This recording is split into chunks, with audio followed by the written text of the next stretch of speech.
So, within the United States and I believe the world, we are seeing the dismantling of the average man's freedom. I believe this has been planned for a long time, and now the tools are in place to enact the plan. Essentially, in the Western world, jobs are being replaced. I think that was fabricated. If you look at the data, it shows that allegedly it's AI that's doing it. I think more so what the case is corporations have the structure, essentially, especially major corporations have the financial structure to essentially commit these mass layoffs, and what that's going to do is cause just the average man to struggle. Um, we need to work. We need money in order to afford basic necessities, for that matter. But we've also, at least I'm an American, we've been programmed to be so comfortable with the luxuries that we have. And so ultimately, this will breed unhappiness amongst the people, which food, electricity, now are that's gotten expensive. I would also like to state, electronics and whatnot have got expensive due to going to AI.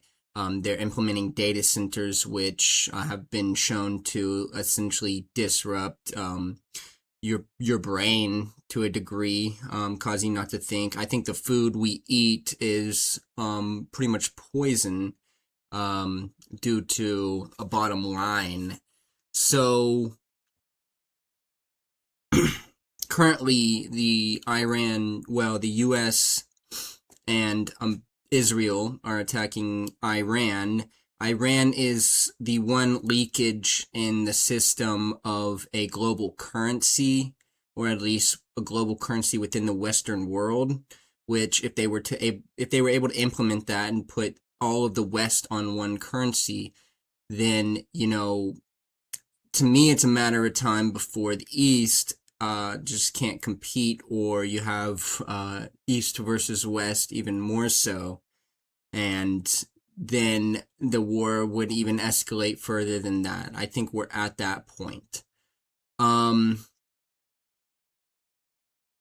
you look at, for example, another case would be Jeffrey Epstein, and the influence that he had on the Western world, all the way into Europe, all throughout Europe, the United States. Of course, I would like to also state, his base of operations was an island that is essentially outside of the laws of any government, from the way I see it. When you're on that secluded island, the laws of the US don't really apply, I'll say that. Um, I think this is worrisome. You know, I think I have a background in nutrition, and from what I've learned is that essentially our food pyramid, our food industry is chemicals. The reason that carbohydrates were the primary food group for the longest time was it's the cheapest to manufacture. Is it nutritionally beneficial? Not really. Um, Furthermore, even more so than that, um, it's the easiest thing to throw sugar into, which sugar is an addictive substance. Another aspect to look at as far as food goes is the fact that immigration has become such a big talking point in the United States. That essentially took out our entire unskilled labor, especially in the agriculture industry. And, you have farmers that essentially had crops, whole fields of crops that now they can't harvest. And how does that affect domestic food prices, it causes them to go up. Not only that, Donald Trump has implemented tariffs on the world. It's not just certain people or certain countries in the world, rather, it's the entire world. What does that do for the average man? It causes prices to skyrocket. We pay the cost of those tariffs because companies just hike their prices up. And, furthermore, legally, the tariffs have been deemed illegal. And the companies are going to get a rebate on the cost of those tariffs, but they'll maintain the hiked prices. And so we'll continue to pay higher prices with this job market being in a downward spiral. So, that soon enough, you're not going to be able to pay for food. At a certain point, they're going to come in and say, hey, lab grown meat. We have lab grown meat. We can manufacture meat on pennies to the dollar. And we're gonna price it the same way we do steaks, except we're gonna drop it by, I don't know, $1. $1 a pound. Sorry, less. They're gonna price it less, just so that you end up buying that. But that's chemicals. Like I said, chemicals. Chemicals in food have been known to disrupt your hormones. They also cause your cortisol to spike, which, it's a problem. I'd like to also state, we get all our illegal drugs and illicit drugs from foreign countries. That's nothing new, but we created those industries. There's a reason, we are the biggest users of drugs in the world. And, I remember being young and, for whatever reason, that was glorified. I remember listening to rap music and whatnot, and the utilization of drugs was glorified. The utilization of violence regarding drugs was glorified. So, you tell me.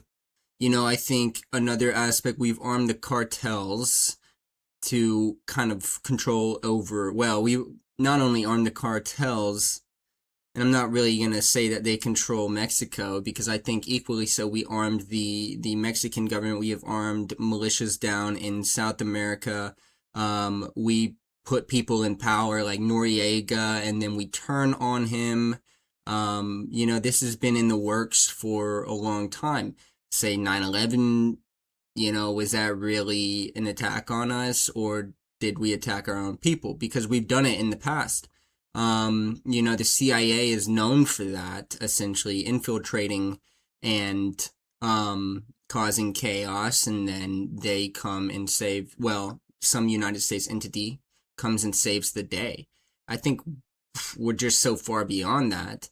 I'd like to get into AI as well. Companies like Palantir essentially they're proud of the fact that their technology is used to kill people and is violent. And not only that, the CIA and other government entities employ them to essentially provide a means to survey and root out evil or dissent before it's able to actually take effect. I find this to be very worrisome. So we're almost at the point where you hop on the train and just go along with these evil principles, or risk being exiled from the system and not being able to probably at that rate get a job. Either that or you'll be incarcerated for it. Either that or they'll just straight up kill you. And that's nothing new. People have died. We've killed our own president before. And I'm going to say that, yeah, it's controversial. JFK, I believe, was an inside job. I believe there's a lot of evidence showing that it was an inside job. Of course, no one wants to accept the fact that their government could be capable of such atrocities. We're all people. We're all capable of such atrocities. Power corrupts. Ultimate power corrupts ultimately. We've seen it throughout history. I don't know how long. So why now do we think things have changed? Because we represent democracy? You can go back to the foundations of democracy in Athens and ancient Greece. Um, it failed. It failed because powerful people controlled the narrative, and it caused dissent into collapse. Of course, you take into account they didn't have the ability to control in the way that we do today. I think if there are a few ways to actually fight this system in place now, because it's no longer a fight against a government. It's a fight against corporations that own the governments. You know, historically, you could fight governments through, I don't know, not paying your taxes or illegal means, rebellion, this and that. We're way beyond that. Like, if we're at the point where they know who, or they suspect who is going to rebel, and they track you at every step of the way. So if you were to try and do it, you'd be eliminated, whether through legal or illegal means. But who really even controls legality anymore? It's legality can be bought and sold at this point. Narratives can be bought and sold at this point. Furthermore, I'd also like to say that, the military, or at least it's been noted, is 50 years ahead of us. And they don't release a lot of technology to the public until deemed ready for civilian use, or, other things are catching up. This needs to be brought to light because the capture of Maduro, there's been a statement, and this is alleged from a Venezuelan security guard that was at the site, stating that they used sonic weaponry, for one. Well, let me start from the get-go. Drones came in, and they just had a bunch of drones overhead. They didn't know what to do, and then helicopters come in behind them. It was only a few, like 8. It was alleged that then these super futuristic soldiers come down and start hitting with extreme precision. Now, I'd like to see these soldiers. I played a lot of video games, and I've seen like cybernetic stuff, and it's just fascinating the technology that they could have, and what I would suspect they do have. But then furthermore, like I said earlier, a sonic weapon just totally incapacitated every one of the Venezuelan soldiers and guards at the site, causing them to essentially bleed from the nose and start vomiting blood. So if they're capable of that, holy guacamole. How do you resist that? The only way I see that you could resist it is with the same technology. If we don't have access to that same technology, there is no resisting that from my point of view. And that's a scary thought. Militaries can be bought and sold at this point. The moment they control everything, which is essentially we're at that point, we are all slaves to what the system is now. And there's really not much you can do about it. So that's my take on it. May God bless. Much love to everybody, and thank you.